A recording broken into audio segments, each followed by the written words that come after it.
شهرداری دوشنبه در صحیفه‌اش در فیسبوک و کانال رسمی رستم امامعلی در تلگرام خبر داد که پرزیدنت فدراسیون فوتبال تاجیکستان رستم امامعلی تیم ملی تاجیکستان را برای هنرنمایی با موفقیتش در جام آسیا 2023 در قطر الکی با $450,000 قدردانی کرده برای برآمدن به نیم فینال و فوتبال بازان تاجیک باز $200,000 جایزه دیگر وعده داده است.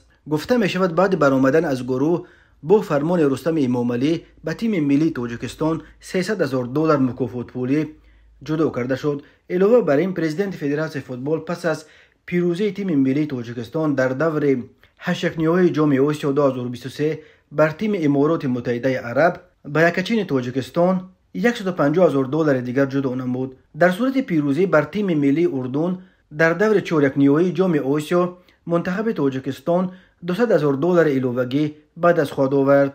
گفته می شود در اطلاعیه شهرداری دوشنبه و افزوده شده است که همچنین در صورت پیروزی های من بعد در جام آسیا 2023 به منتخب تاجیکستان مکافات های کلان تقدیم کرده می شود.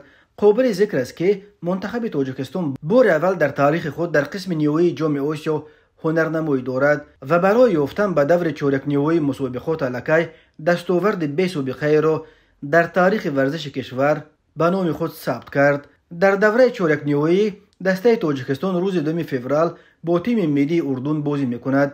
این دیدار در ورزشگاه احمد بن علی برگزار شده ساعت 16:30 به وقت دوشنبه آغاز می شود. بار آخرین تیم تاجیکستان با اردن ماه سپتامبر سال 2023 بازی کرده بود. آن رقابت با حساب مساوی 1-1 انجام یافت و آن گل دلریش کننده را تیم تاجیکستان در لحظه های آخرین سر داد. هم مخلصان و هم متخصصان بر اینند که تیم تاجیکستان امکان غلبه بر اردن را دارد.